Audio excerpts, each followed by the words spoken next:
guys, welcome into Comic Book Women. There's already a few of you waiting. We apologize for the delay, but it's worth the wait because tonight the girls and I have the one, the only John Giang here with us. Before we bring him on, I know we're all like starstruck, right? Mm-hmm.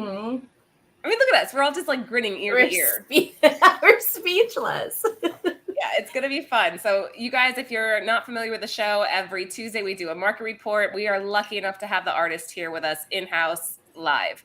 So yeah, make sure you're asking questions and you're active in the chat. Yeah, Jen? Nimesh.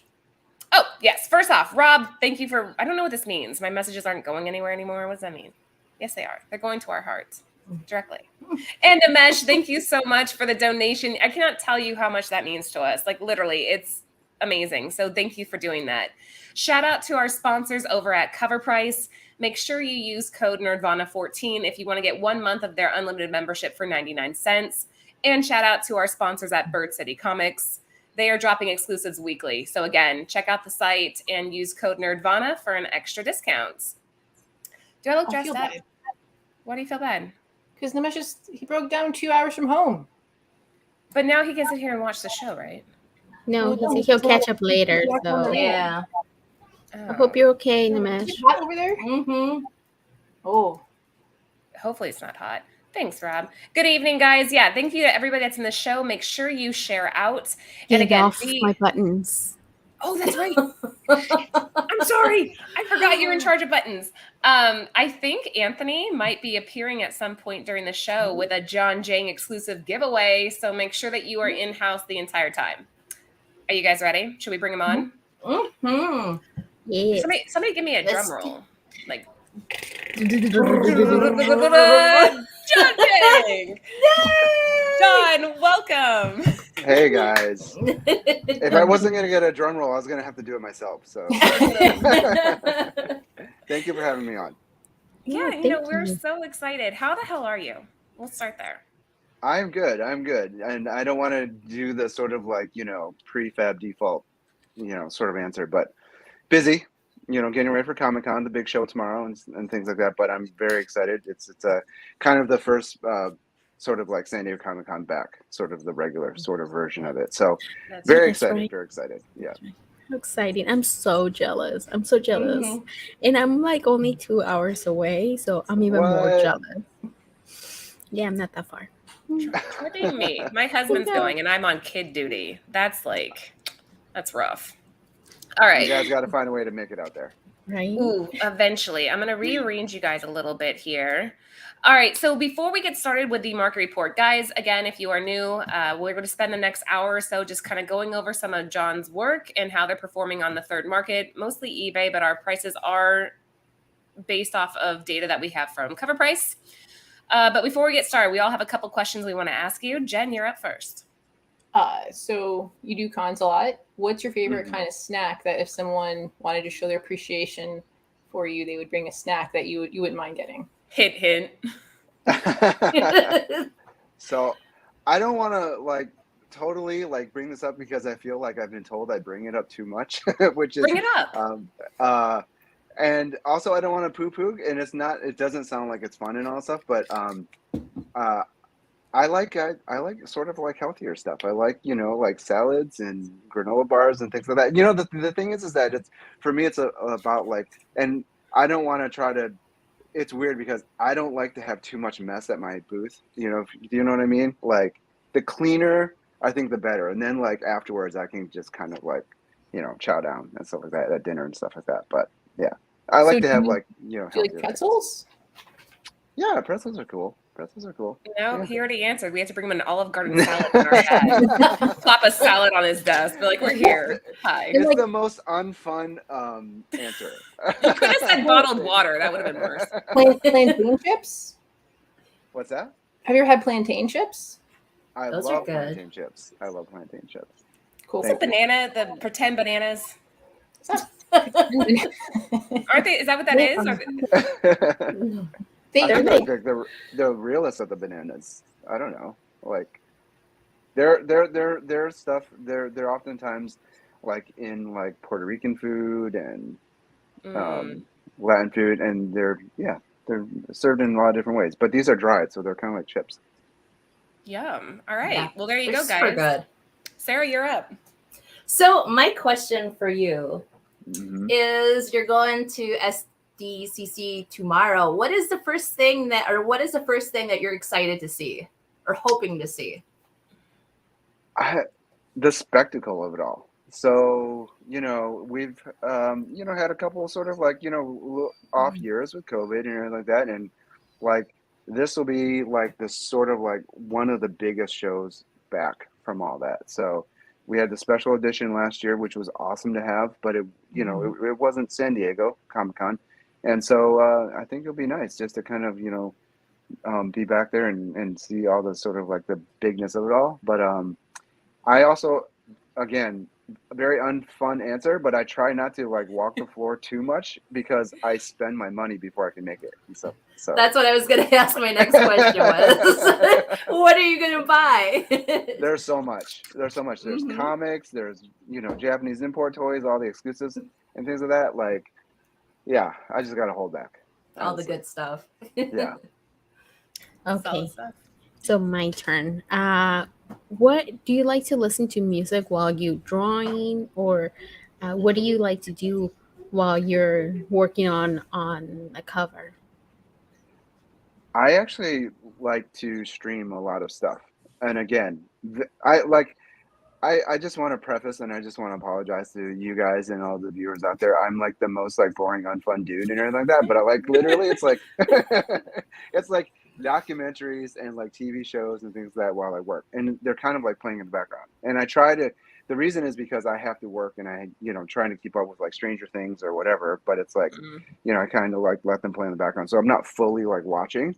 But there's times when it's like all of a sudden it's like 2 hours later, I'm like, I didn't get any work done. And it's like so basically I've been too distracted at the same time. So it's a fine line of like working and being balanced, not distracted at the same time.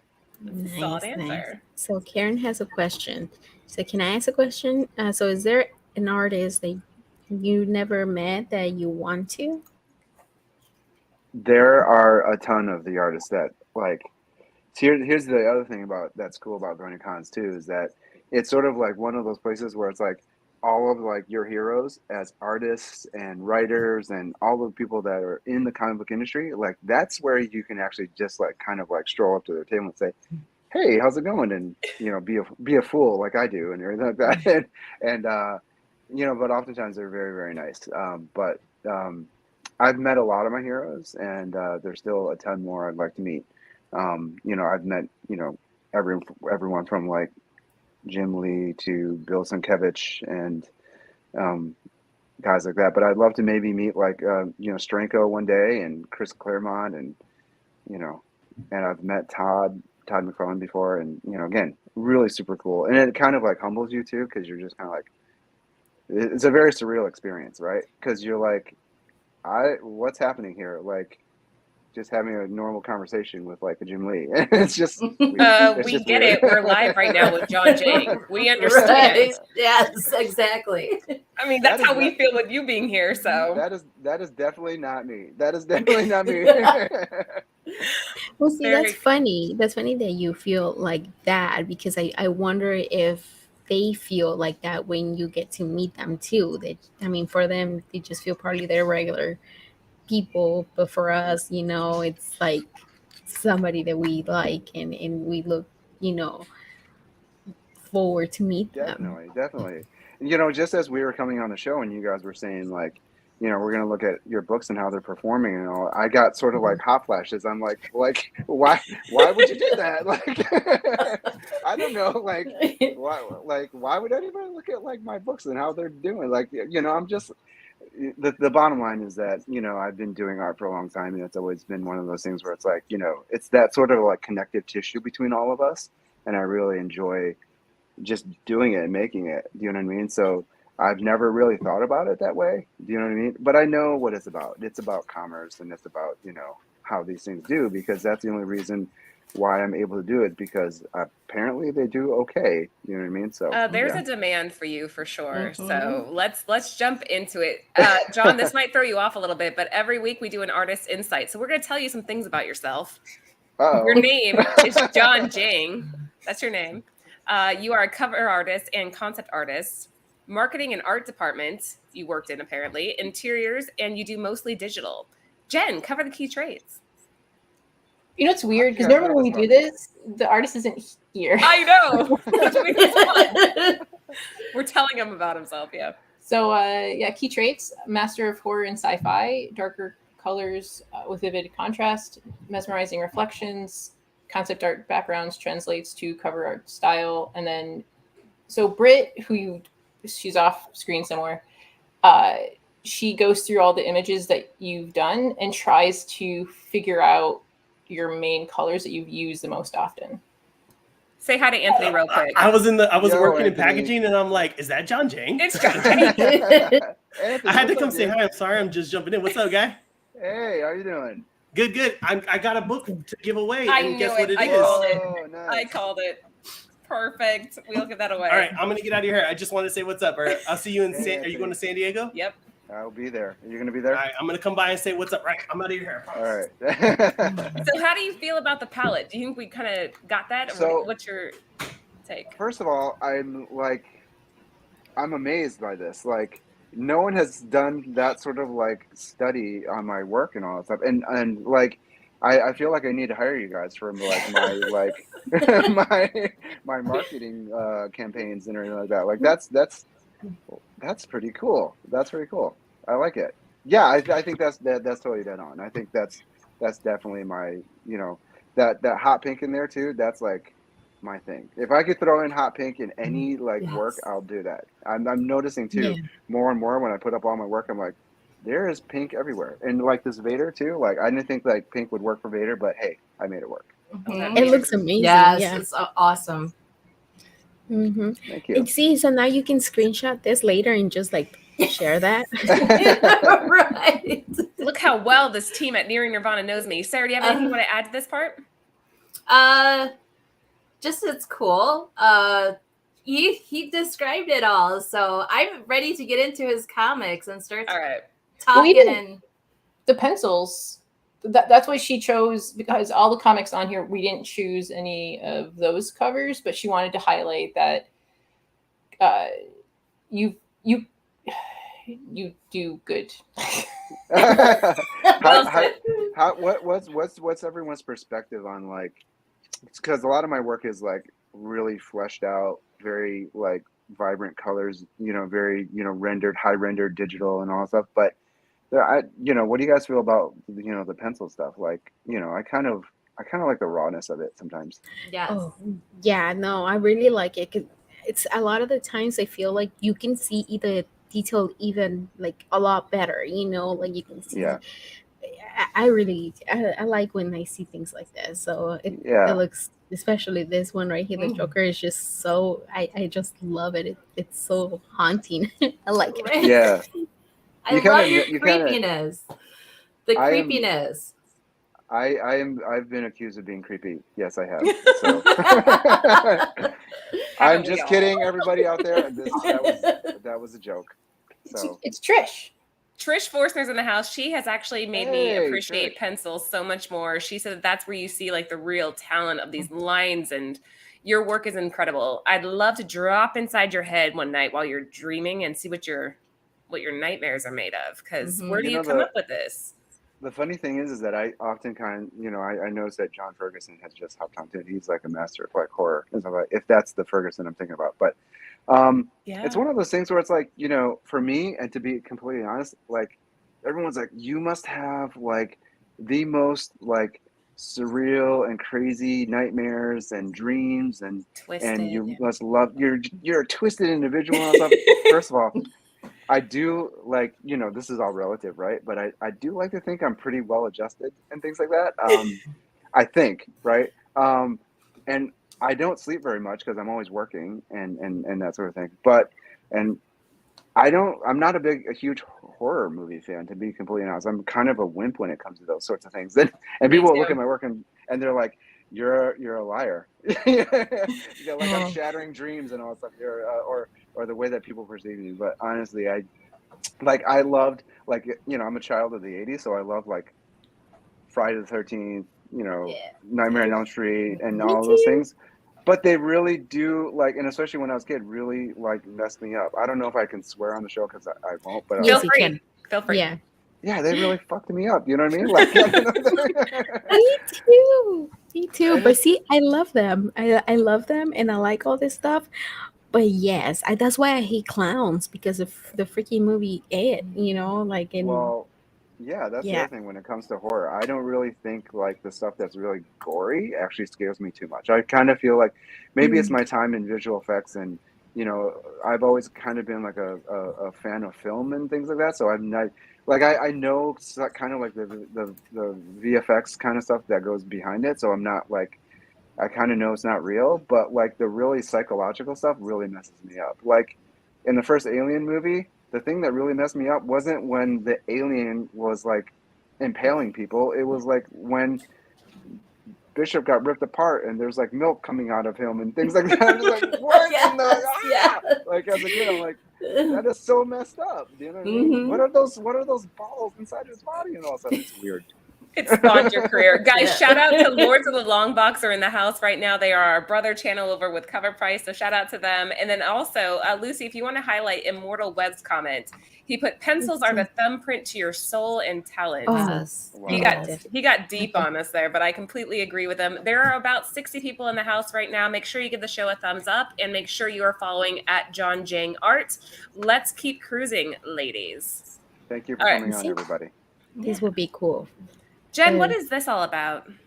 So Britt, when I got home, she showed me, and she's like, "Oh my god, he's done so many things. This is so cool. I want to make a slide." I'm like, "Well, you need to make a slide." She's like, "I just want to put some of the things, like, it's awesome." I'm like, "Okay." So that's what she did. So Yeah, John, you guys elaborate. Yeah.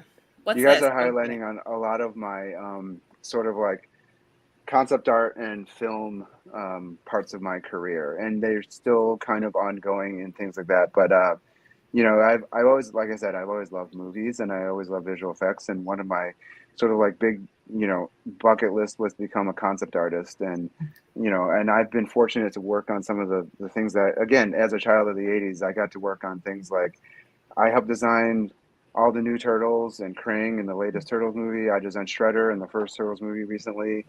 What? Yes. Yeah, That's I helped freaking work awesome. on the Hulkbuster suit, and I've worked on Iron Man 1 and 2, and Captain America Winter Soldier, Pacific Rim, and Mhm. Rogue One, all of that stuff. Like, And again, Ringo, John? and Ringo? Ringo.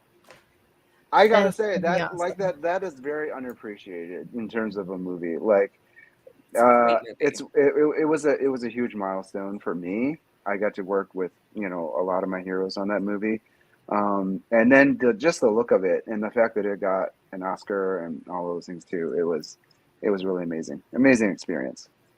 That is so cool. Like you don't see, like you don't think that comic book artists would work on things like that. Which, but it makes sense. But at the same time, I feel like you don't see that being spotlight as much. You know.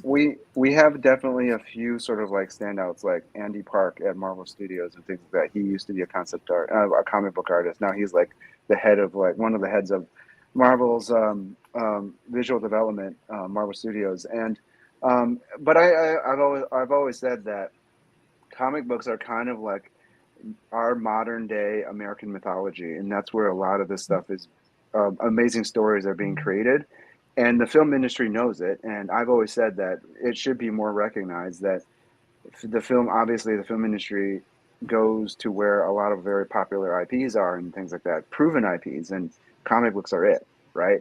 And it just makes sense that a lot of our sensibilities can translate into film and everything like that too. Because if you notice, even like in the newest Spider-Man movies, a lot of his poses are direct from the comic books, from Todd McFarlane, from Buscema, all of these guys, and Ditko, and all these sort of like crazy, sort of like comic book iconic panels are showing up in film.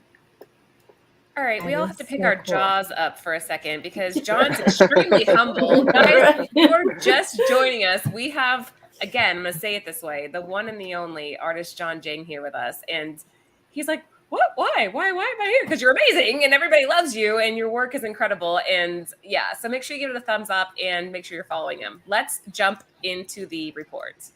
All right, Jen, you tell us first, and we'll let John elaborate. Okay, so there are times in researching creator firsts where I hit like a kind of a wall, and I could try super hard. And I think the earliest I thought was Tales of Moonlight Cutter, but I wasn't sure because I'm like, this is the earliest I've been able to find. So we asked you, and you brought us this. It's from 2007 February. It's an Ashcan convention preview. Yes. And it's double-sided? Yes. So to kind of come back full circle to San Diego, this debuted at San Diego in 2006, 2007, and things like that. This is a creator-owned property by my buddy Martin, and I helped design, I helped do the jungle cover that you see there with the soldier, and I designed a bunch of the vehicles and mech armor and things like that within the story and that sort of stuff. But you know, actually, as taking it further back is, you know, like as a grade schooler, I had a thing published in some sort of like childhood magazine and things like that. So technically that's like the #1 sort of like first published piece, but this is the first sort of big comic book-ish sort of thing that I probably have done and published. Do you know what the magazine was called when you were in 5th grade? It was Highlights. Highlights, I believe. Do you guys remember Highlights? Yes. Yes. Am I dating myself? Like no, I remember Highlights pretty. You're yes, like I remember. 7. Right. Like they would hand it out like every Friday or something like that. Yes. When you get a copy, right? Yeah. Mm-hmm. And so I did this like illustration of this, like, you know how like in WALL-E, when everyone kind of like floats around in their chairs that like serves them everything and that sort of thing. So it was kind of like that, but a bed. So you had like a refrigerator that served you like soda and food and a TV. It was all like all encompassing. That's all sort of in one. So 7-year-old you predicted the future. Yes, this is basically. where we're heading. What's going to happen? Wow. Sarah, anything to add to this one before we move on? Mike, I have actually a question because I know you have an illustrious, an interesting career. So I know you started, you also worked at eBay at one time, right? Wow. And, you guys are really like, you guys are really unearthing some stones I thought would never, like, actually, we know you. I didn't want to have unearthed. So, well, you see, Laura said it. Sarah might know you better than you know yourself. So with like you know, eBay, ILM. So why did you decide to jump into doing comic book covers? So it sounds very cliche. I've just always wanted to do it. Like, honestly, it's like, it's one of those things where it's like, I've always loved drawing. You know, one of my first memories as a kid, I had this little like Crayola set thing, and it was like chalk and paint, and it was like all inclusive. And weirdly enough, I would draw like Superman and Knight Rider. I don't know why, but you know, again, being a child of the 80s, that's just what I did, right? And I've always wanted to draw, and I've always loved superheroes. You know, I grew up watching the Richard Donner Supermans; those were like my jam, and things like that. And I've always loved that genre. And then I found like Todd McFarlane and Jim Lee later on in my life, and just again, my mind gets blown at like every one of these like intervals I feel like in my life. And but you know, as an art student, you kind of are like, well, what do I do that's going to be more steady, more is going to like help pay the bills and things like that, right?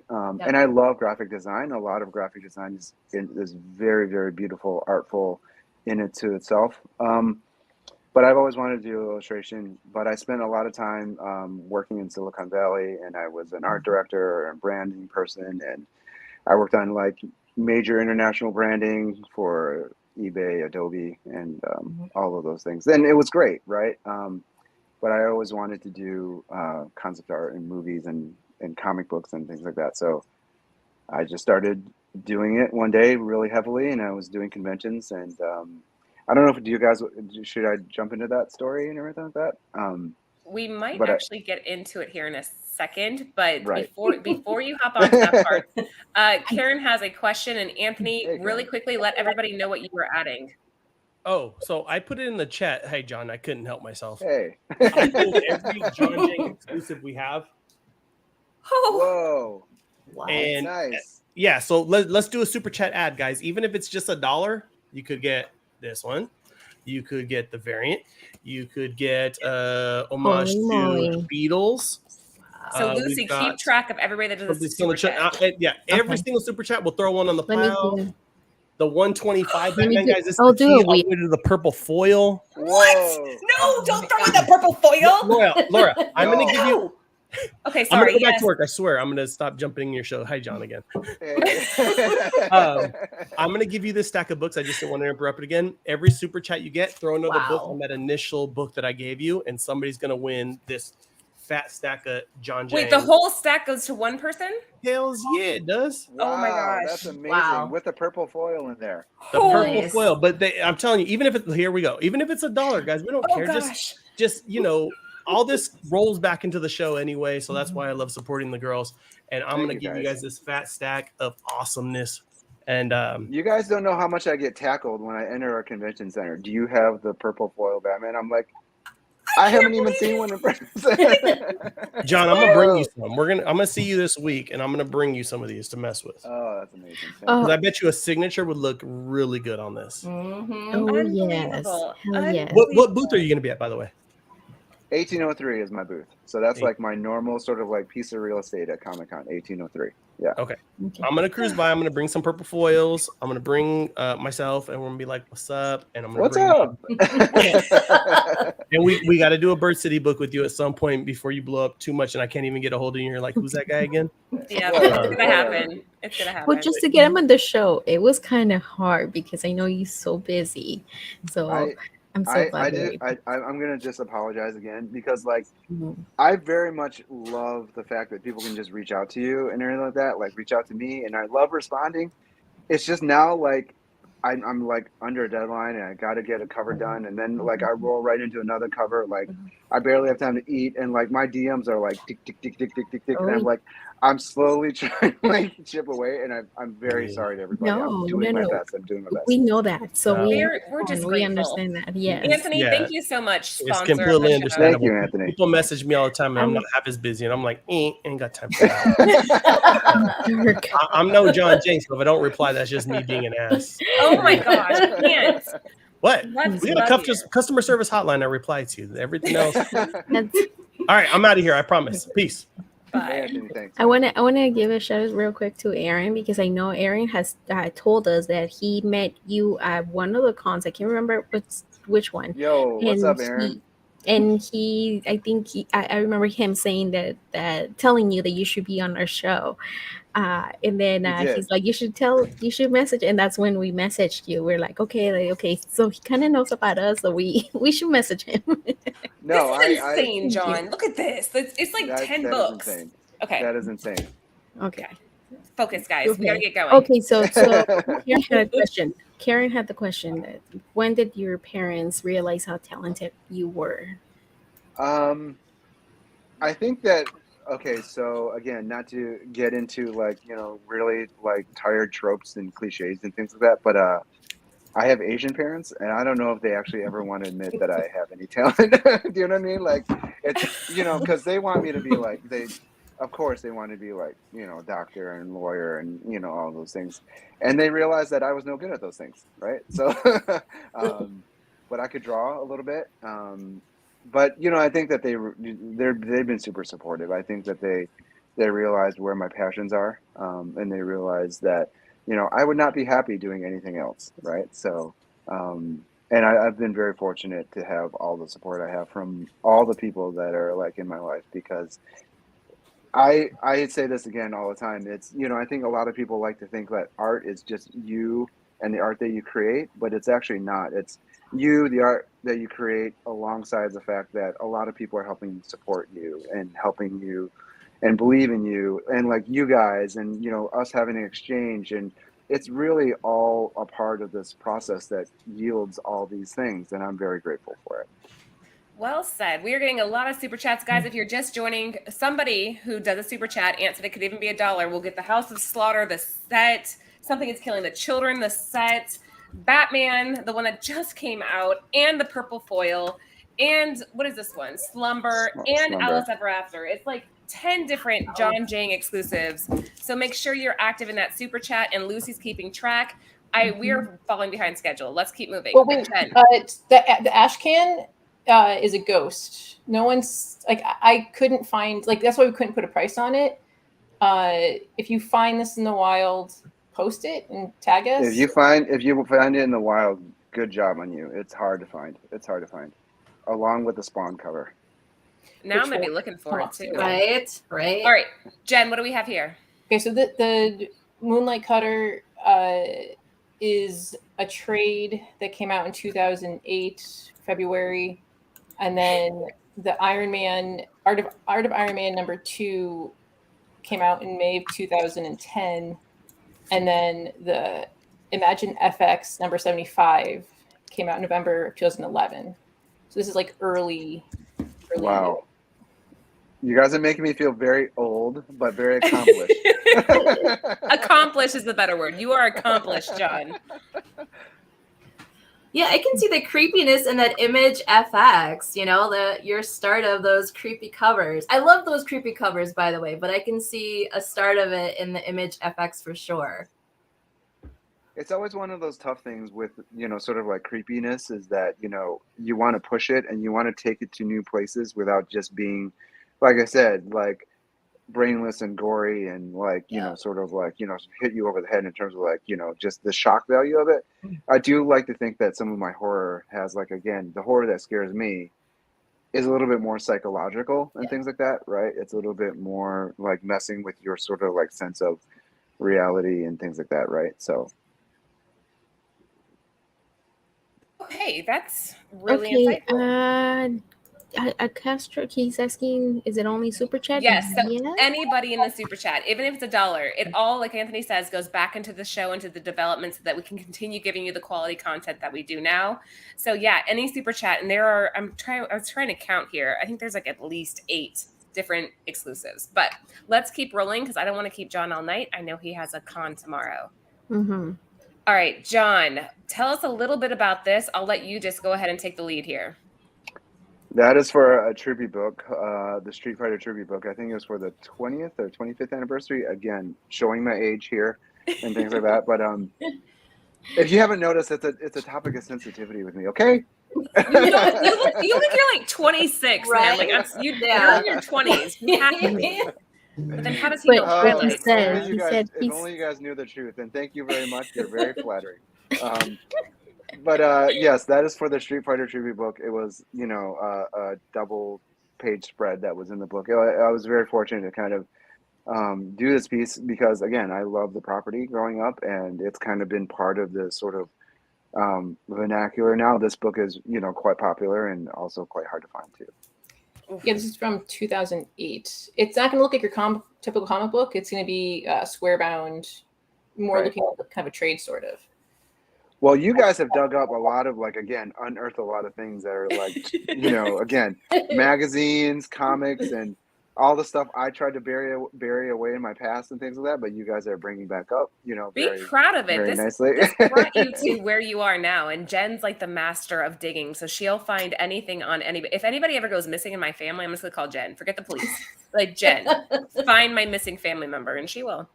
Well, clearly, I can't do anything that's also very, like, suspicious because Jen's going to find out about it. So right. She will. Dude, it's so cool to see artists in their early years and then, like, present. Like, to see, because I feel like the greats get better and better and better and better. And that's definitely, like, your stuff is amazing. So it's just really cool to find and see, like, oh, this is where he started. This is really neat. Like, yeah, the evolution of it all. Mm-hmm. Yeah, I think you're evolving. Oh, thank you. I've always said the thing is that for me is that I hope I never get to a place where I don't evolve and grow anymore because that's not a good place to be as an artist. I think we always have to be not just an artist but as people too. And humans, it's always to get to that next thing, right, and become better. Well said. All right, so here's another one Jen dug up. So that's the one. This is frustrating. such a Exasperated sigh.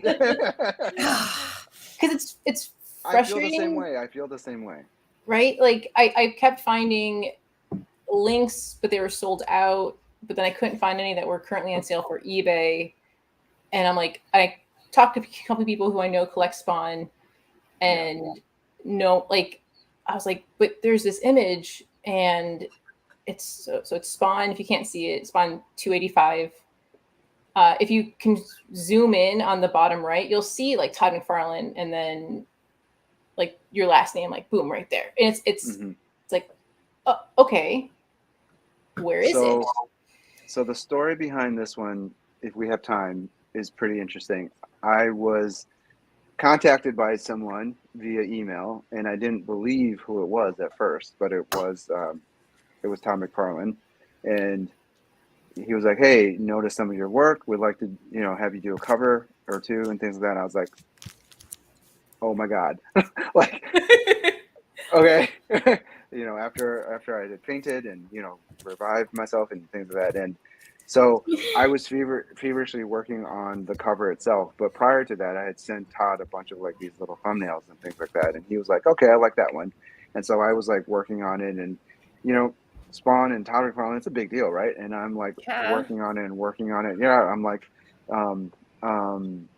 so I'm not going to get too much into the specifics of that cover, but for this one, while all that's going on, it started to, he was doing some videos and all that stuff at the time, working on things. And somebody had said to me, somebody wrote me and said, "Hey, you need to look at this video. He's inking over some of your work and all that stuff." And I was like, "Oh, shoot, like, really?" And I looked at it and I couldn't see in the video. And then later on, a couple weeks later, in previews, this was solicited. And it was basically one of my little teeny tiny thumbnails that was like indescribable. And he inked over it. So Tom McFarlane inked over like someone in pencils. I'm like, oh my God. Like, you know what I mean? And it's going to be published. And, and I'm like, oh yeah, this is going to be amazing. And the publish date came around and I hadn't seen it. I don't think anyone had seen it. I had ordered it at the time from my local comic book shop, and they got it in, and the cover came in. I was like, "This doesn't look like it. I think it's a variant." And he was like, "Oh, well, let me try to order it." And he looked into the previews, like, "Oh, there it is." And he tried to order it. I haven't seen it.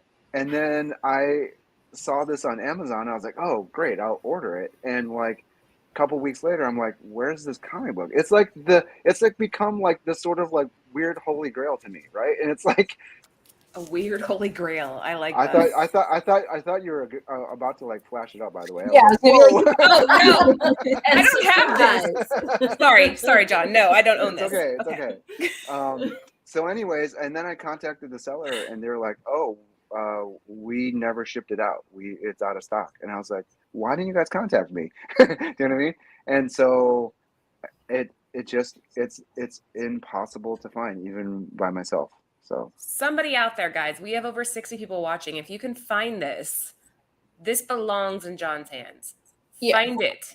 I don't want to have it. I would just it belongs in Laura's hands. I would just like to see it belongs in my hands. Find it. I would just like to see it, know if it exists or not, right? Yeah. It's like Bigfoot. It's like Sasquatch. Like, does it exist? Spawn 285 from 2018, this image. Does this exist is the question. And that's a rare one. What? Can we zoom in on the scroll, the signature? I'm gonna I don't know. I could take us off maybe. Lucy, I can that's as big as I can get us. Okay. Wait. Let's see. If the people that are watching us, if they can they'll be able to see it. Oh, there you go. Oh, there it is. McFarlane Jiang. Ooh, like that blew my mind alone. I was like, what? You know what? I'm gonna ask. I feel like I seen it, and I think I'm gonna ask my husband's boss. He's a big collector, and I remember seeing he had like few boxes of Spawn, and like he had the whole run. So I'm gonna ask him. I wonder if he has it. But I feel like he might have it because I feel like I seen this cover like in person. Wow. I've never seen this. I'd love to see it. So circling back, so I have Spawn cover stuff that I hope will that I was working on will also see the light of day from Todd as well. So. Do you know when? Yeah, John, do you know when and where and how? Ronnie has it. You Wait, have it? Ronnie, you gotta have take a it? picture. Send us a picture on your Nirvana. Yo, Ronnie, Instagram. send that. I think you have the only copy, dude. We want to see it, Ronnie. Make it happen. Guys, again, there's now we're at close to 70. If you're in the chat right now, we are going to be giving away 9 different John Jang exclusives at the end of the night. Slumber, Alice Ever After, the Batman purple foil, which Anthony's insane, the Batman set, Something is Killing the Children set, and House of Slaughter set. So it's 9 books total. Are going to go home with one person. Even $1 to the super chat, we'll take it. Did we Okay. mention the Alice Ever After and the pink Batman foil? That's insane. Those 2 books are like, okay, we're gonna keep moving. We're gonna have you all night, John. And I know you have a con. Well, my problem is that I keep talking. So that's right. So I'm gonna blame the you. That's all right. I blame you. Okay.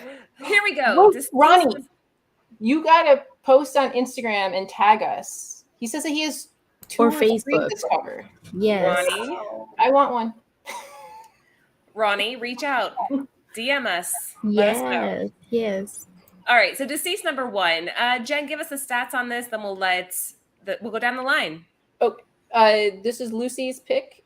This is from 2019. It is it's a comic Store exclusive. store exclusive. This is a trade dress. It's a 1500.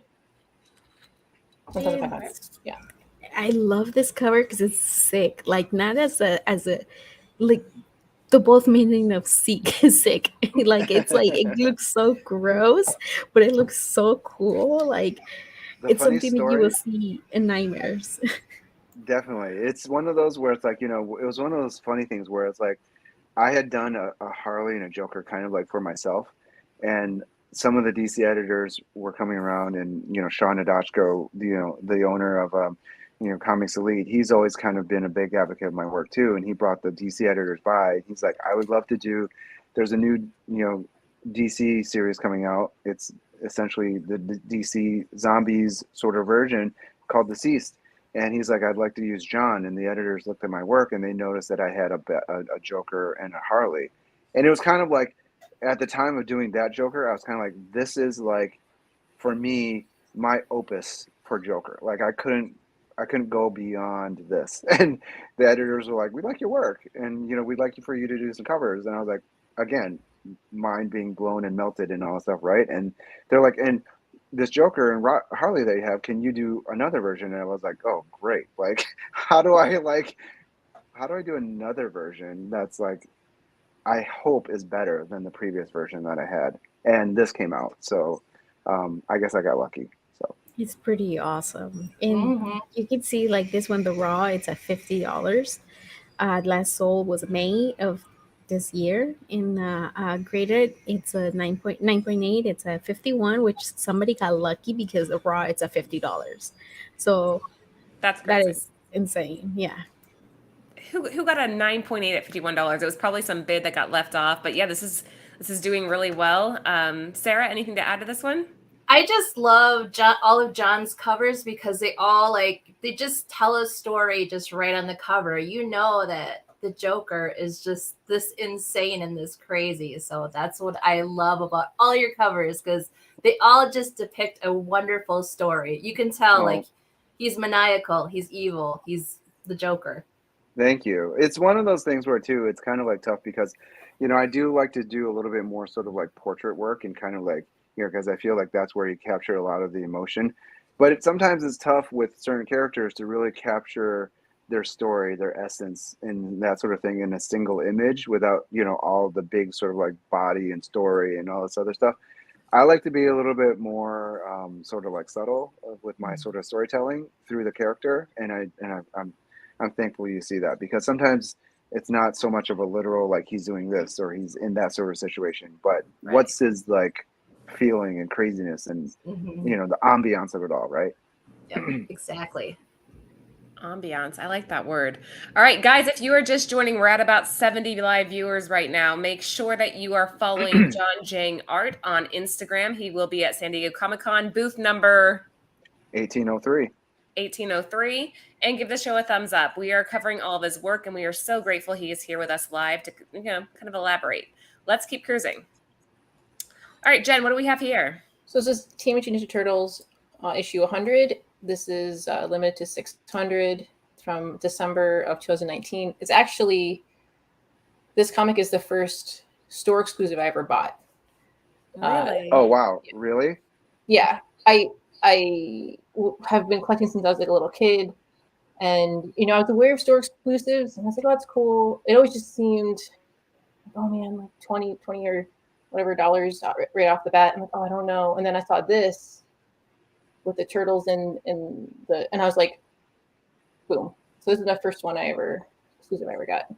Oh. Thank you. I'm. I feel like we're sharing a moment here. You are. This is emotional. Go ahead, John. It is. I think that's always the thing too. Like same with you.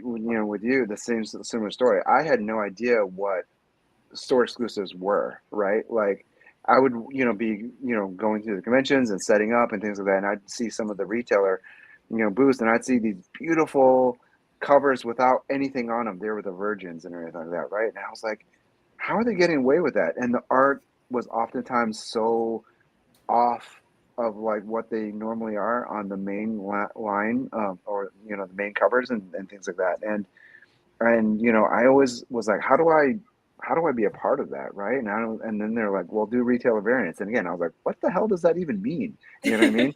And yeah. and then I kind of did the Deceased, and I was like, okay, that's what this is all about. And it's just been amazing.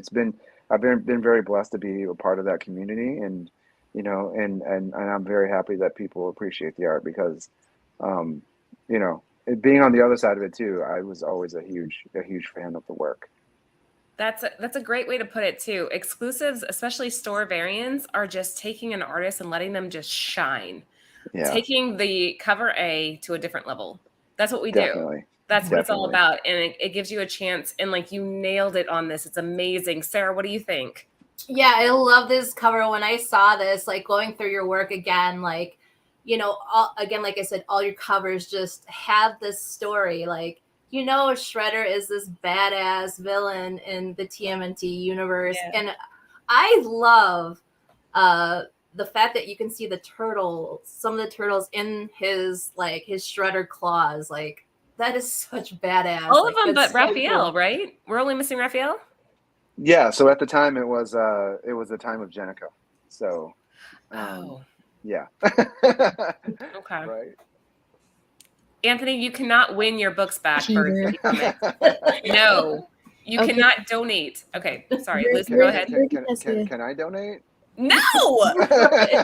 Well, I guess unless you want the books. Unless you want. Just kidding. No. Okay. Rudy has a question. He's like, "Are you allowed to keep your original art? And if so, how do you display them?"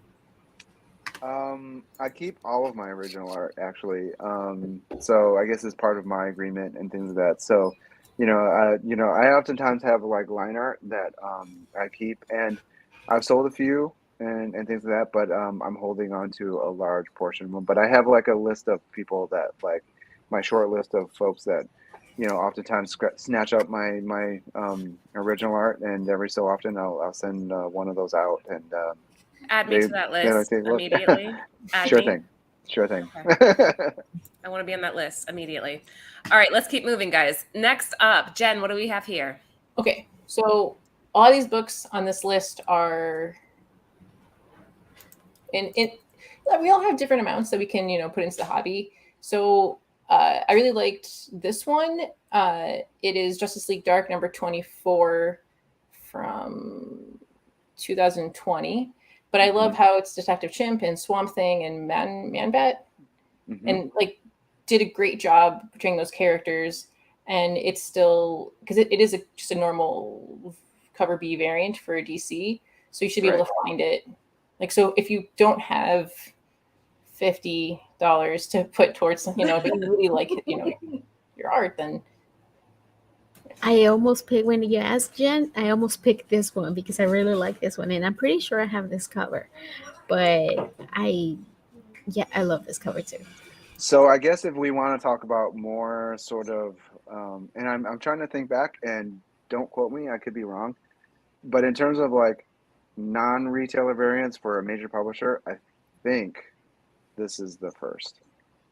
Sarah, can you confirm whether or not John's right about his own art? Sarah's like, I can either confirm or deny. Right. I think with this source that yes, that he is correct. This is your first DC non-exclusive, we think. You guys out there in the chat, our chat's fantastic, John. They're so awesome. So if you guys can say otherwise, but this is amazing. What made you go with this composition where you have 3 characters in a line like that? I just really wanted to kind of like, they're all very much my favorites, and this is one of those that's kind of tough too, because I wanted to get as many characters in there as possible.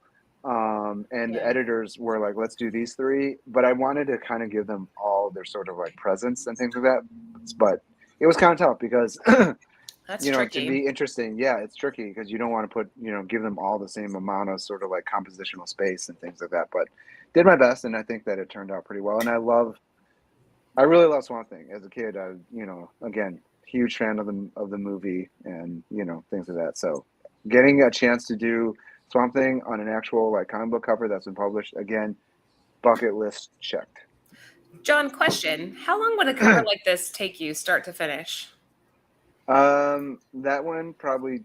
So weirdly enough, I tell people the story too. Like when I was doing the Deceased covers, I was given like 2 weeks to just kind of like chip away at it, and I wasn't working on it for the full 2 weeks. I had a lot of other gigs going on and things like that.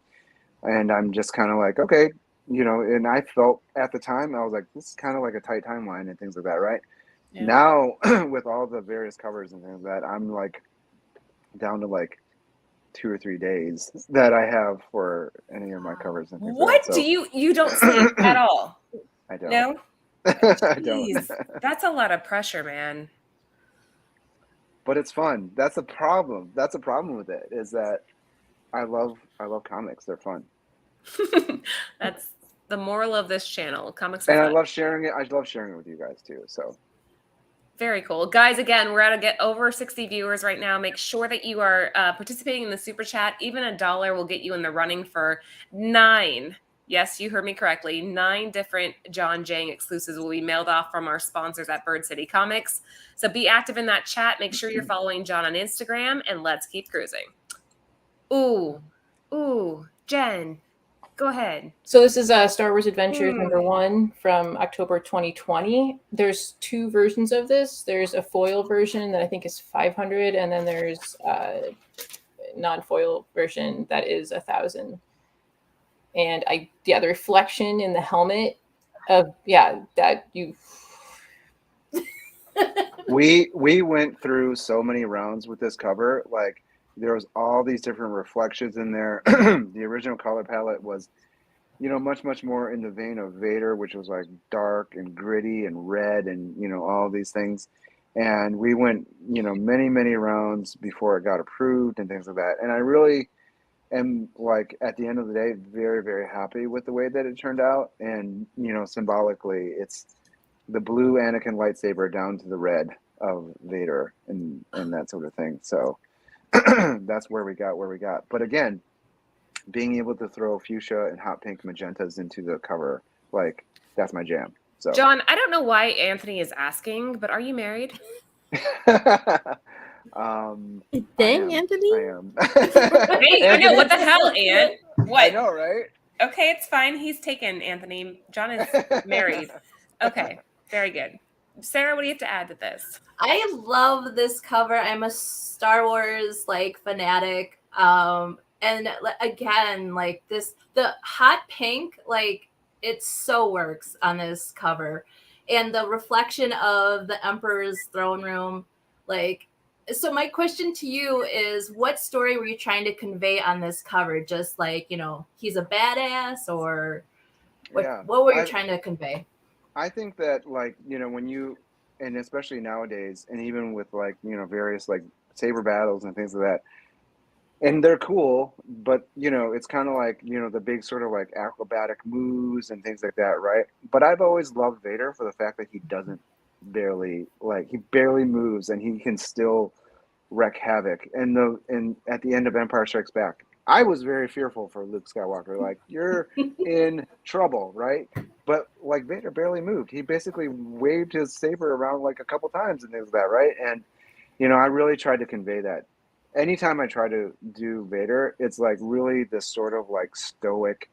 And I always show things like, one of the coolest things was like, you know, seeing steam coming out of the mask, and you know, that sort of like brooding sort of element to him, and he's just very like, he's looking down on us, you know, that sort of stuff.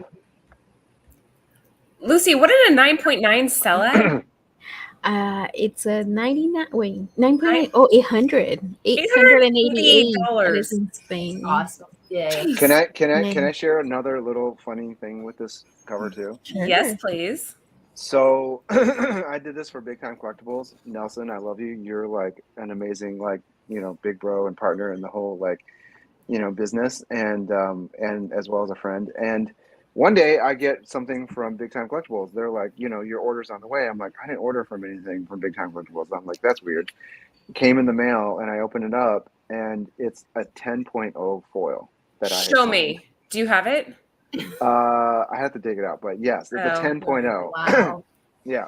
And he gave it to me A as a gift. 10.0? That doesn't happen. That's like a comic book unicorn, right? Not only does it not happen, I signed it, which means my big, like, clumsy mitts were all over this thing, and it still got a 10.0. You must have been very gentle, right? You were like, John Giang. Wow, it sold for $1,000 at its height. Does that blow your mind, John?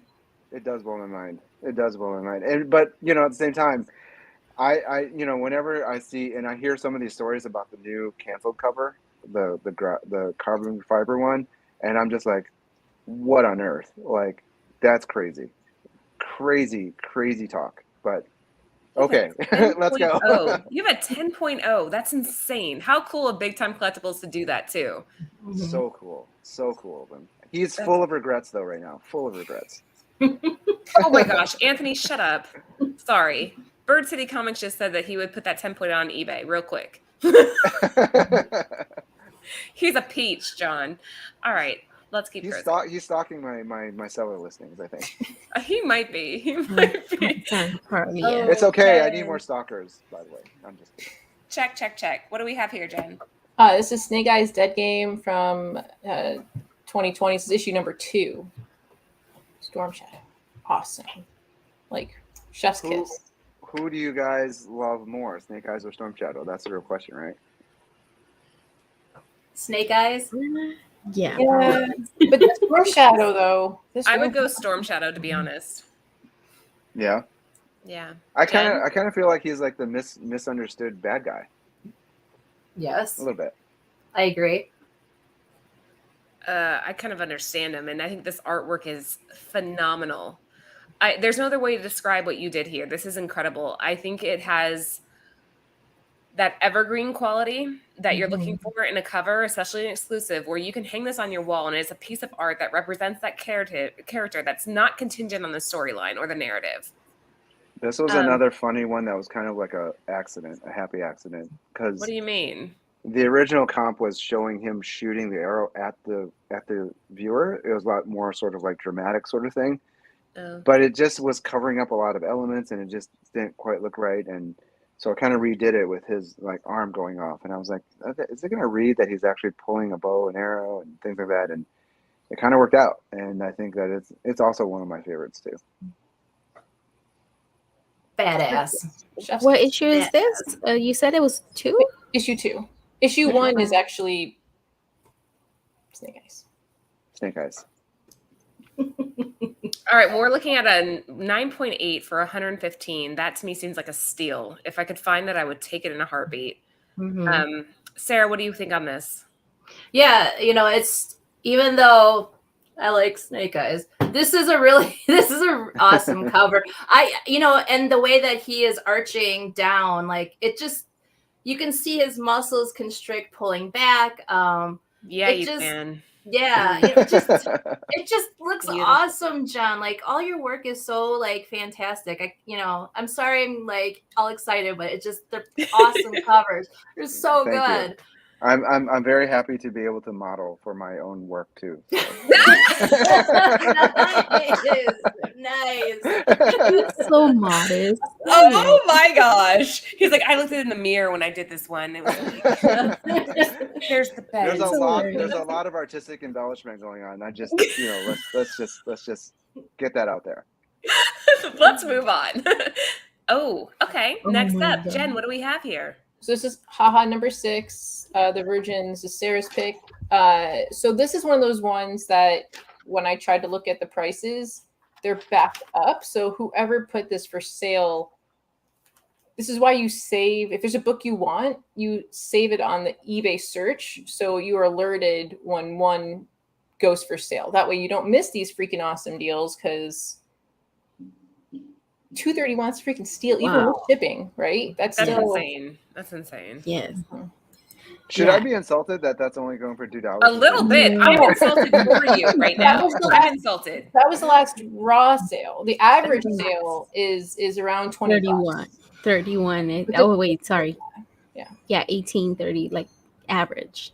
So that's really good. I don't think, somebody got lucky for sure. Somebody got lucky with that. No, but I do have to say though too, like to be completely honest, I love that about I guess the marketplace, and I love that about comics too, because I do listen. Don't get me wrong, I love what retailer variants are all about, but I do love the fact that there's times when it's like it's accessible to anyone, right? Like I don't want it to be to a point where my work is not obtainable by anyone. I think that's also the thing that I also want to make sure is out there too, that we can all get our hands on it. You know what I mean? Yeah. On me.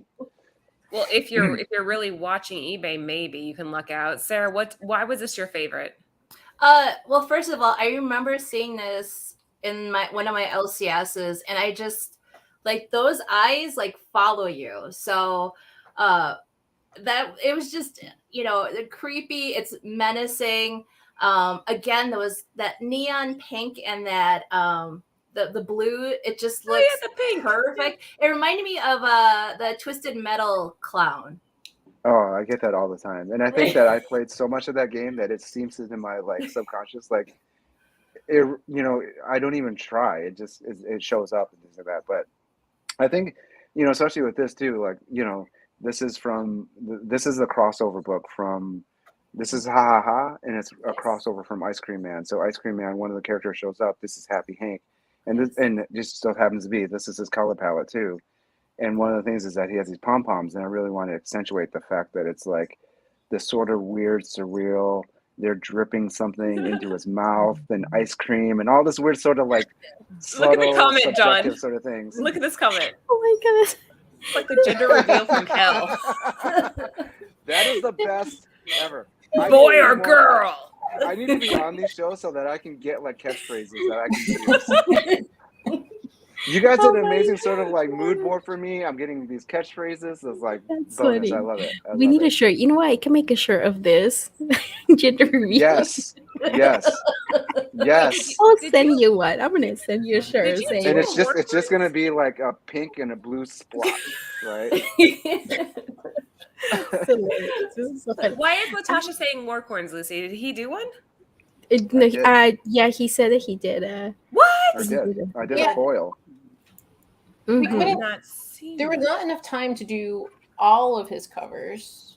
Okay, we we'll had do a to- part 2. Yeah. Sorry. Man, I love and hate this cover. I hate it because it's a clown, but I love it because it's just so scary. So, like, again, like, that's like the detail in this one. And like Sarah said, the eyes are just so, again, haunting. Like, it's scary. Like, I don't want to look at his eyes. Well, I'm to scared. me, the thing about clowns, and especially this clown, is it's that contrast of like the bright, fun colors with this stare that he's got, right? And it's like, what is up with you, dude? Like, quit looking at me. Like, You know, Oh my this one God. reminds me those painting. Remembers like back in the day they used to like. I don't know if anybody had. I remember my at our house, my grandma had a painting of Jesus, and then if you walk, like it will follow you. Oh my God, that used to scare me. And this What? is kind of That's horrible. it Just like, just. I'm I'm watching telling you, you. yes, Can I it tell you guys how hard it reminds you is of it. to paint that? Please Like do. I paint for like I'll be painting eyes for like hours trying to get it so that they're in the right spot so that they look like they're following you. And I'm like kind of like moving things around and I'm like, no, and it's literally sometimes millimeters where it's just kind of like you just move a little bit and all that stuff and it does work and sometimes it doesn't. But going back to something that you guys said earlier, like, and especially when we're talking about marketplace, do you guys think like there's an oversaturation going on? Like, is there too much work? Like, what do you guys think? Would like for exclusive or for what? Well, we're talking about me, so like Just my you? work. Oh, you. No, but I'm saying like yeah, like the exclusives like No, for the that too. exclusives That or too. like That the He's that's saying, regular like- fair. ones. Like Peach Momoko actually said to us, John, she's like, I feel like people are getting sick of me. Like there's too much of my work feel going that way out there. too. And I feel that way she's too. like, but I have to work, like I want to work and I continue to, she sleeps what, 3 to 4 hours a night because her demand is so That's high me. and her, That sleep 3 or 4 hours a night. Yeah. I don't think that there can be an oversaturation as long as there's not a under quality of your work.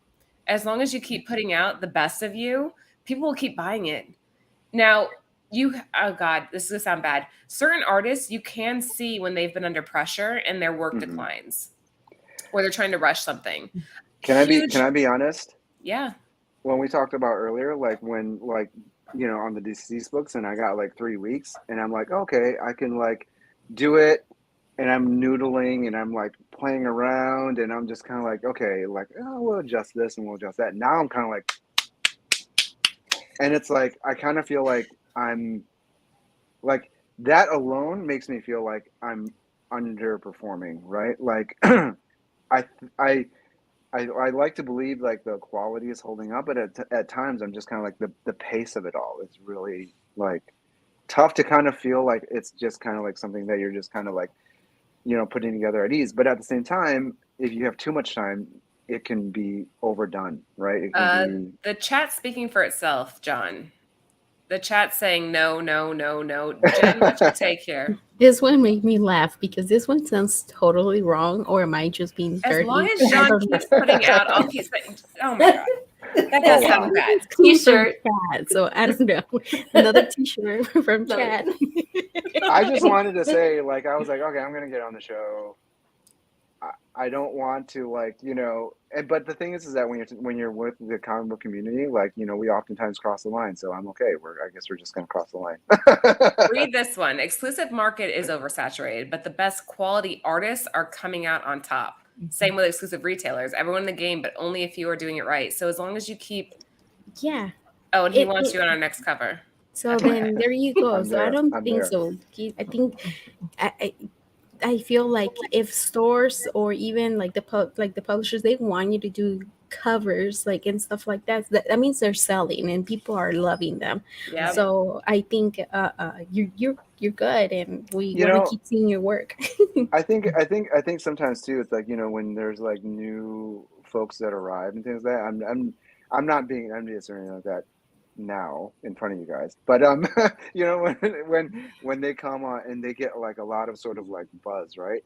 And I think that as you become sort of, I imagine as you become more of that sort of like staple in the industry, like that sort of like buzz around your stuff, kind of like everyone's still buying your stuff, I guess, apparently, but they're not sort of like always liking or commenting and things like that, right? So it's like, because I'm always, like somebody's going to be like, oh man, your covers are like killing it and all that stuff. They're selling so much for my store. And I'm like, really? Like, I had no idea. Like, it didn't seem like there was a buzz around a certain cover and all that stuff, but people are like, no, that killed and all that stuff. I'm like, oh, okay. Like, I'll take your word for it. Look at the chat. We have 70 people in here saying that there's not enough of you. There's a bunch of lurkers. So we pay up your stuff and we just stay ho hum. But Right. Sabine Run I would love to see you do a cover of Sabine Wren and Rocketeer. Rocketeer would also yes. be another really good one. Like there's Yes. you're so many characters, and then like your booth always has a great setup. I always come across you at C2E2 after I've gone and spent my money on comics, and I'm always like, oh, there's some great prints. Next year. Next year. Definitely. Sarah, what's your take? More John or less John? More, of course. More, of course. More, yeah. I have a quick question for you. So I saw on a video on I think it was Sci-Fi. You did a little drawing of Trapjaw. Oh my God, so nerve-wracking. Oh, it was awesome though. I loved your take on it. So you said you're a gearhead. Have you ever thought? I mean, and I know, I love your spirit about loving what you do and going from different jobs to just find different learning and stuff like that. So do you ever think about? Because I know you're a Michigander. Would you ever go and do like a concept car since you've done concept art? I would love to. And you are, again, I kind of feel like you know a lot about me, which is I told you, really I warned kind you. of starting to. First it was funny, now it's kind of creepy. And then Restraining order happening right after the show. Yeah. But we warned enough, you. I wanted to get into industrial design before becoming sort of graphic designer and illustrator and all those things. And I wanted to do architecture. And I still do. Like, I think one of those things where for me, it's kind of like, maybe not professionally or anything like that, but I would love to have an opportunity to do a lot of productive things in my life at least once, right? Like, and, that's kind of a great segue, John, because the chat and the questions are going nuts. First off, should we answer some of them? Yeah, what's a project you would want to do? And yes, Anthony has a motive behind that question. I'm telling you now, that's not an innocent question. I would love to do, like, I love fighter jets, I love cars, I love, architecture, like all of those things. If I could design something where, for me, it's kind of like, I got to design things that are in now pop culture vernacular, but I would also love to do something that is like just culturally the vernacular as well, right? So whether that be a piece of architecture that people live in, work in, things like that, or a car or something like that, that would be amazing to me. Or something that, again, is going to help with, sustainability and, all of those things too, where it's like, that's truly remarkable. You're so multifaceted. Lucy, what's this question? Okay, John, what is your favorite cover you have done? That's hard. So, Alice Ever After by Bird City. Just kidding. Yes. No, don't get me wrong. Like, much like your kids, you don't really want to say out loud, Yeah. favorite. But we talked about the Alice Ever After. That is one of my favorites by far, as well as the Sandman Lock and Key cover that I had also done. I was a huge Dave McKean fan, and both those covers actually are inspired by the sort of Sandman covers that Dave McKean did back in the day and things like that. And, my homage to his influence on me and stuff. We do our research. That's correct, guys. All right, let's keep moving. Next up, and then we'll answer another question hold on. here. He wants to know that there's the second picture behind you. There's a... Is it that one right there? That's Miles, right? Yeah. Or Darth Vader. So, yeah. Darth Vader, Miles, my Ronin cover. And who's the girl behind you? That is Morgan from Darkstalkers. Oh, so sexy. Yeah, it is. One more, All right. One more. Sorry. I try not to really objectify too much in my covers and things like that, but again, that character is sexuality is power, John. From a female, our sexuality and our femininity empowers me. It doesn't degrade me, but that's my exactly opinion. it. But here's another question: are you gonna be at C2E2? I will be. I will be at C2E2. I will have a whole list of shows that I'll be announcing coming up: New York City Comic Con, San Diego Comic Con, Dragon Con, and ECC and C2E2, as well as a bunch of other ones too. Any other, Lucy? I think let's The see. chat's going I nuts. think, Sorry, well, John. Yeah, all of your covers are good. So I mean, you pretty much kinda kind of covered that. answer. Yeah. So Yeah. kind of answer. I think that's Oops. for now. Yeah. All right, hold on. Okay. Sorry, I've done Laura's this going before. crazy. There Yeah, we go.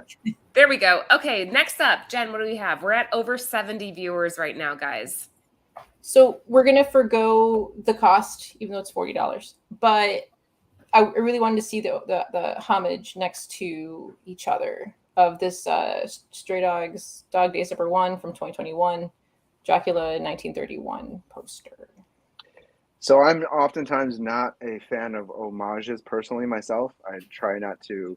If you notice, a lot of my work Really? is not homaging. Yeah. I hardly have any homage covers. I get asked to do homage covers all the time, and I love them. And I really and to be like honest, like I love seeing people's interpretation of things. But I also love Stray Dogs. I love what those guys are doing. Like it's amazing, and the fact that all of the variant covers are based off of horror movie covers. Like I was like, how do we do this in a way? And I worked with them quite a bit to kind of figure this one out. With Trish But and Tony?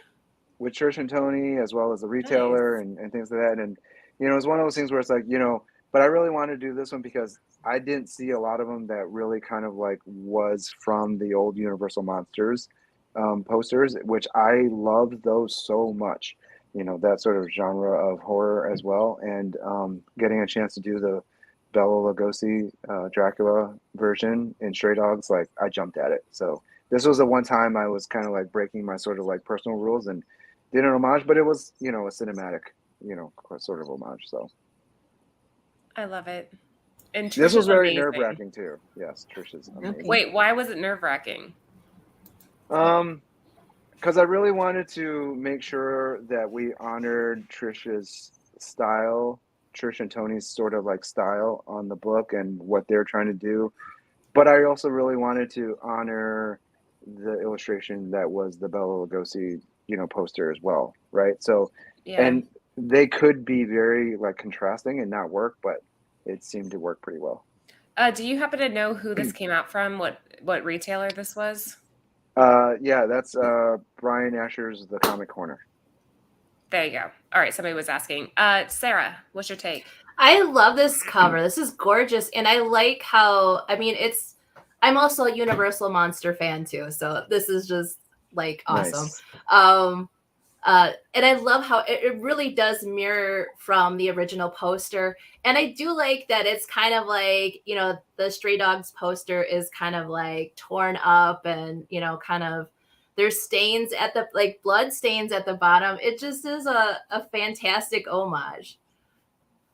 Yeah, and it really is that sort of like fine line of balancing the sort of like Disney-esque style that they have going on with, again, the sort of like Universal Monsters look, the illustrated style of the poster. But again, and you picked up on the sort of like, but there's a darker side with the blood stains and everything like that going on too, without hitting you over the head on it. Right. Lucy? Yeah, Sarah, I was thinking the same thing. Like I like how you could see like the years or like had passed by from that movie poster, you know, and that again, exactly what you said, Sarah.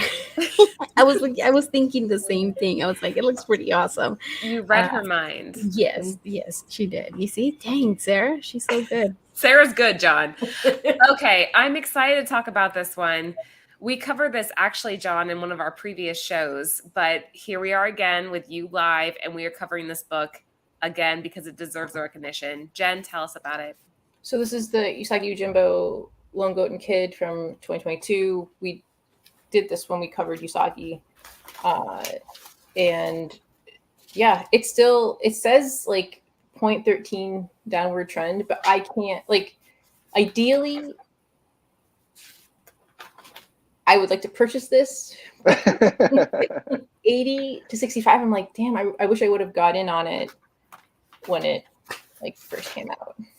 Because this is definitely one of those where it's like, you know, I think all of us as artists, like we have our sort of like style that we do, and we kind of like hit this sort of like rhythm where it's like people, when you put out your stuff, like we can always tell a Peach book, like you know her style, and things like that, and and I'm not trying to kind of like go for something that is like trying to be a sellout or something like that in terms of like selling out this the run of this book. But I think we're always lucky as artists to have like one or two sort of like icons in our sort of like portfolio of work, and I hope that one day this might be considered one of them for me and things like that, because it is so different from everything else that I've done, and Totally different. I would never have known this was yours. Right. very, very nerve-wracking again as well. Why? Because This you were was vulnerable in this piece? I totally was actually, but it's one of those things where it's like the original comps were actually the reverse. So they were actually a lot of like dark black and gray washes, and I was pulling off the pigment so that it was showing underneath it, but it still looked very sort of like watercolor bleedy and things like that. But when I went to go do the final, it just wasn't coming out that way, the way that I really wanted to. It looked very overly complex and overly wrought. One of those things that I was saying earlier, when you have too much time on the cover, it shows. You're overdoing it, right? And so I was like, let me just try this, where I just threw down a couple strokes. And this is actually the third iteration of the cover with the watercolor. And I was just like, and you're basically like, you throw down a couple strokes and you're like, that looks pretty good. And you want to do more, and you want to put down the brush again and put down another stroke. And I just had to be very disciplined and be like, this is it. I got to stop. Right. That takes And strength to do that, to it stop does. before it gets too complicated. Yeah. It does. And then I had to turn it in, which was like complete what they didn't see. Right. And to the publishers and the retailers. And I was just like, oh my God, they're going to like flip. They're not going to like it. This is not, it's too simple. It's too simple, because I think also too, people are like, they're expecting certain things from me. Right. And then I turned it in and they're like, and I didn't, and they're like, we love it. And I was like, really? Like, you're not just being nice? Like, you know what I mean? And then it sold out like really quick. So Yeah, I want one very so happy. bad. Mhm. Sarah? Yeah, I love this simplistic. So did you study or did you look at the Japanese like ink style of like drawing? I looked at a lot of Sumi paintings and Yes. things like Yeah. that. Yes. And I've always loved Sumi. Like, that style was always cool. And again, wanting to kind of be like a contrarian and different, I guess I wanted to do the reverse of it, and I wasn't being very successful at it. So I did more of the traditional sort of like Sumi style. If you notice, even the signature is more of the wood block stamp. Yes. Yeah. So now, like, you said you were nervous, showing this. Like, I kind of, Rudy was asking, have you ever had any cover rejected by a company or anything? So, I am always being rejected, to be honest. in how? many aspects of my life. By who? No. Lucy, put your rings on. Let's go. Seriously, Who's rejecting how? you, John? We'll handle it. Yes, like it's just. I think it's one of those things where it's like, it's okay, and don't get me wrong. I think we all have to, as artists, grow, and I think that and especially when, like, let's just say, for instance, when you're working at Lucasfilm, like I was, this is like the creme de la creme of artists in the world, all converging and working together, and you're also working with the likes of like Michael Bay, Guillermo del Toro, J.J. Abrams, and things like that. And there's a certain level of expectation and execution. Sarah's and fanning like herself at that. Like, I can't handle it, John. I can't handle it. Okay. And it just so that just makes you better. That just makes you a better artist, to be able to take those things that they're looking for, and and the thing is that you do artwork, especially on like a movie, and you think that it can be at a level, and you're like, this is bomb, this is going to be awesome, and they're like, you're right, this is bomb, but let's push it another 10%. Let's push it another 10% when the next artist gets to it, and everything like that. And that's kind of what it is. So it's and that's why at the end of the day we get the amazing product on screen that we do. Well, hot damn. I don't even know how to add to that. Jen, anything before we move on? That was If I'm good. talking too much too, just let me know, No, guys. that was good. No. Dude, I feel bad that we went over an hour, but I'm totally going to Yeah. blame you after we go off air and be like, John, this is your fault. I said an hour. This is your fault. As long as No. you're cool being here, we're cool being here. Yeah, I- no, I and it's take, I good. take a It's lot of good. blame in my life. It's okay. It's okay. Okay. No, and it's good. That's why we have you here, so we can get to know more about you and your work and everything. You know, you just Yeah. And you That's have But a con seriously, if tomorrow. I am going on too long, just let me know. Honestly, Yeah. if it was my way and the girls' way, we would have you on for a 4-hour show. And that's not me being sarcastic. It's 100% true. Is there a character that you would be refuse to do oversaturation. before we talk about that one? There's not a character I would refuse to do. I think anything that might be, how do I say? Character you refuse to do? That's an interesting question. I would be careful to kind of not do anything that's like unkind and abusive to any individuals or groups and things like that. Like I don't want to be really kind of like a part of those things and things like that. I respect anything that people want to do, and sometimes you got to push certain boundaries, especially when it comes to art and things like that. I would just be I would have to look at it and think twice and things like that, because I definitely don't want to. I think the great thing about the comic community, and you guys really exemplify that, is it's such a warm and caring community, and I don't want to do anything that like takes away from that, right? Unless somebody rejects you, then we're not warm and caring anymore, are we, Lucy? That all goes away, and we put our ring on and we attack. All right, Jen, what do we have here? This is Alice Ever After, limited to 1,000 from 2022. Very recent.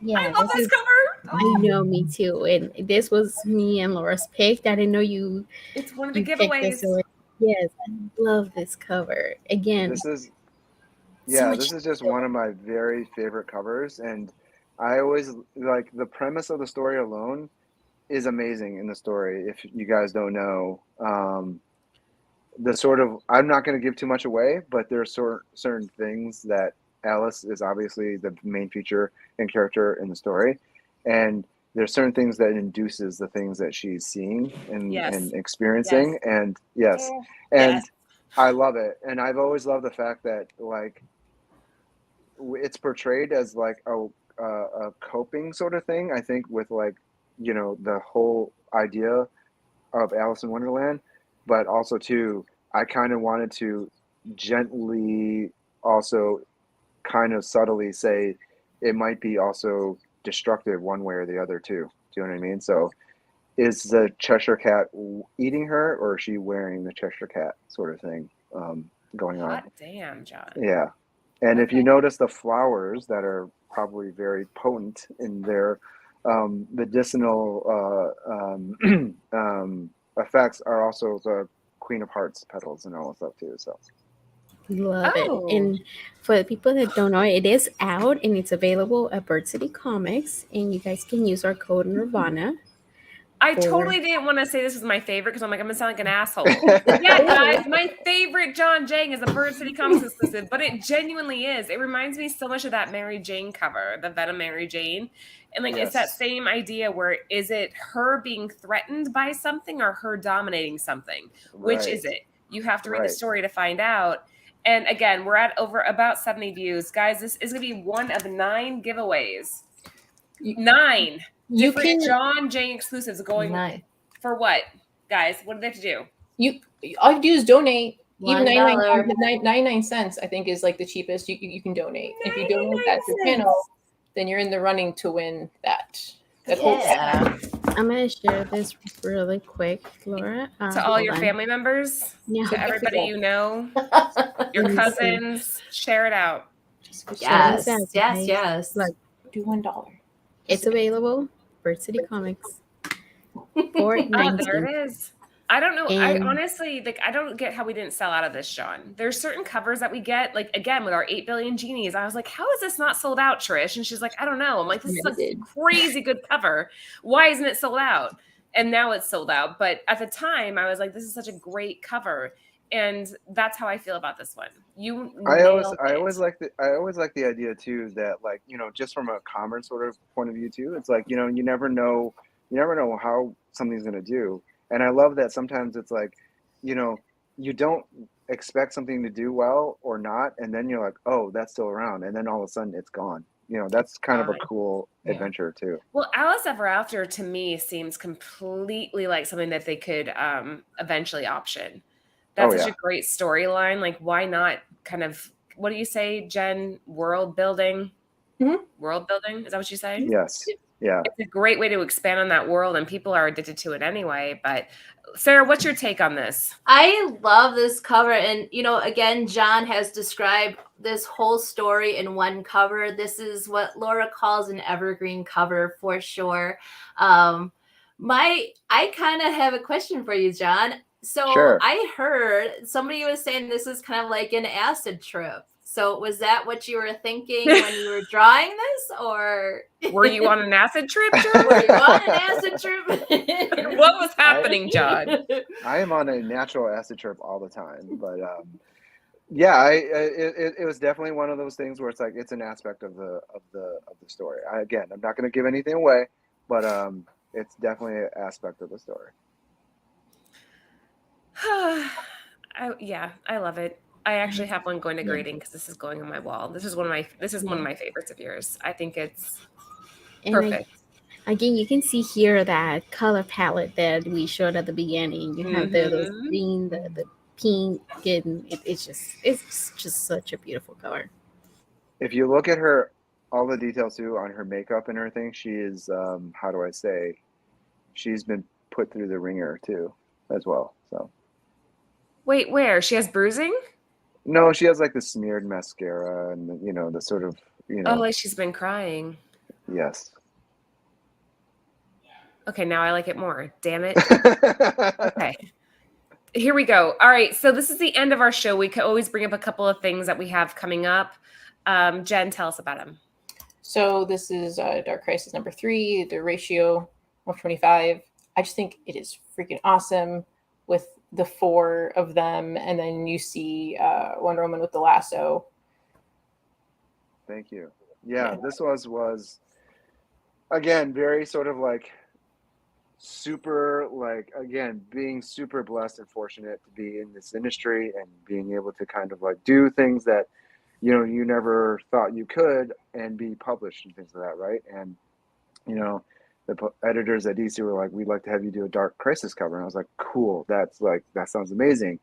And I was like, there's a lot of characters going on, who do you guys think? And they're like, how about Doomsday? And I was like, cool, that's amazing, that's blowing my mind. They're like, how about also Brainiac? And I was like, okay. And then they're like, how about Lobo as well? I was like, oh my God, okay, that sounds like killer, like, wow. And they're like, and then cherry on top, how about Wonder Woman and Doomsday? And I was like, oh God. I was like, wow. And so being able to depict them, and then they also too have just been like, so I was like, hey, so can I get like character sheets? Like, what are they looking like these days? And and all that stuff. They're like, do your thing, just run with it. And I was like, now you're like, do all these amazing characters and you have no parameters. I'm like, oh my God. You know what I mean? Like, so it was an amazing experience. Like,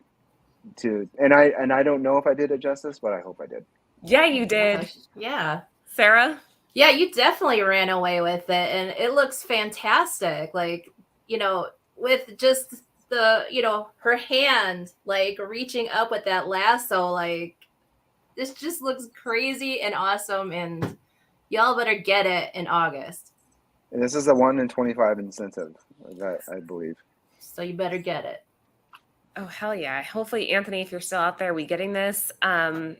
Lucy has her baby making an appearance. Want to say hi, Mariah? Right. Wow. That's why she's Mama Comic. That's why she's Mama Comic. Yeah. That's right. She just woke up That's so cute. from a nap. Oh, nice. John, do She's you have ready kids? to eat. What's that? Do you have kids? We do. We do. Really? And I feel very sorry for them. They kind of are like, you know, subjected to all this like nerding very early in life, and I hope that it doesn't like adversely affect them in any way. No, it'll make them great humans. That's my belief. Well, All here's right. my thing is that I don't want them to like not like it because it's always been in the life. You know what I mean? Like they're just It'll- kind of like, oh, we're always around it. We've always gone to Comic-Con. Like, you know what I mean? Like, It'll be part of their roots, though, right? Like they'll grow up knowing that this is an important part of their identity. It's part of their Definitely. family, so to speak. definitely. That word community goes around so much, and it's very true that now that we're all best friends, John, and your kids We are. basically our cousins, so if they ever need anything, they can reach out to Aunt Jen, Aunt Lori, Aunt Lucy, and Aunt Sarah, and we'll Oh, I just love defend it. them to Thank the you death. guys. Love it. Thank you. Speaking of which, where can everybody find you, John? You can find me at my portfolio site, www.orvilleharvest.com. You can do a search for me, John, and the last name is Giang, Giang, and all of my socials will come up. Instagram, Facebook, all those cool spots. All those cool spots that like I have to switch because all the young cool kids are switching to other things. So Oh, it's so I hard can't to keep up. It's so hard to keep up. Like Anthony and I are like, TikTok, what? Oh, do TikToks now. We actually hired somebody to handle that for us. But yeah, guys, Really? there's we were like, we can't do this anymore. So we had somebody else take care of it. Anybody that's watching right now, make sure you're following John on Instagram. He will be at San Diego Comic-Con this weekend. Anthony will be going without me. I'm not thrilled about it, but there you go. So make sure you keep an eye on him for me because he's a good-looking dude. You know, I'm like He a is. little bit. He is. I'm worried about him wandering around with all the cosplayers. So keep an eye on him. Well, that's why I hesitated to let him know I was married because you know Anthony's. I mean, Yeah. tempting, right? Smart ass. All right, guys. Before we let you go, Lucy is going to pull up the giveaway because we have House of Slaughter. Something is Killing the Children, the set by John Giang. We have Batman 1, 2, and the purple cover. Just the purple Wow. cover, again, guys, is insane. There's my favorite Alice Ever After John Giang cover. We have Slumber by John Giang and the other House of Slaughter. So 9 books total. Careful. What do you have to do, Lucy, to get into the running? You just have to donate at least on the super chat $1, and $1. you are entering our giveaway. So Wow, look at that wheel. I know. I gotta get in on that. I gotta get my pink foil. I hadn't seen it in person until recently, and it's so cool. Like, I'm incredibly proud of you. Like, you've done an amazing job. Before we get to the giveaway, thank you so much for coming on with us tonight. We know you are Thank you, busy. It's been a blast, an absolute blast. Everybody loves you. So thank you so much. Keep it up. Keep giving us good content, good work. We appreciate it. Jen, Thank you anything to guys for add? having me. We didn't get a chance to do a lot of covers, but their Power Ranger TMNT crossover one. Yes. Thank you. And a lot more of all that stuff to come too. So we'll wasn't supposed to talk about too much about things that are not announced yet, but Yeah. definitely more on the way too. So stay tuned to your Stay Instagram, tuned. maybe. Yeah. Like, will we know like in the fall time? Very, very, very, very soon. Yeah, I'm not giving too much away with my eyes, am I? But Wait, Are you looking No. at a certain clock? It's all 3 o'clock, Blink 4 o'clock. once, blink twice. Sarah, anything to add before we let John go and do the giveaway? All right, John. Pasty or Coney dog? Coney dog. Coney dog. Nice.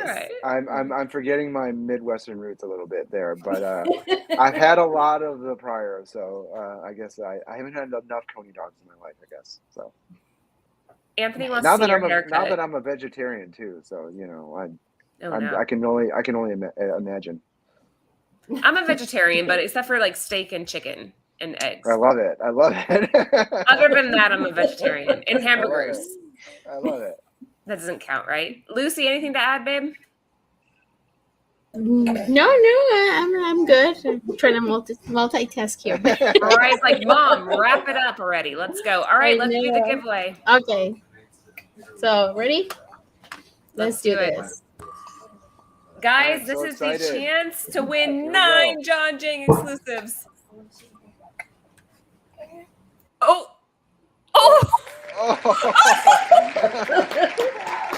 Damn, that was on the line. I thought Joe had it for a second. H&H Comics, you are one of our loyal followers. So congratulations so much. Make Thank sure you, you H&H. direct message Bird City Comics. We will take care of it tomorrow. Make sure you get your stack of John Jang exclusives are going to be mailed to you on the house. Thank you, Bird City, for supporting the show. And John, any words you want to end on? I just want to say thank you again. This was truly, truly a blast. I know that it took kind of a bit of wrangling to get me on and things like that, but it's been a killer show. You guys, are made for this, and thank you for having me. Thank you for being here. Girls, anything left? All right. Have a good night, everyone. Follow John Jang Art on Instagram. Bye. Thank you, guys.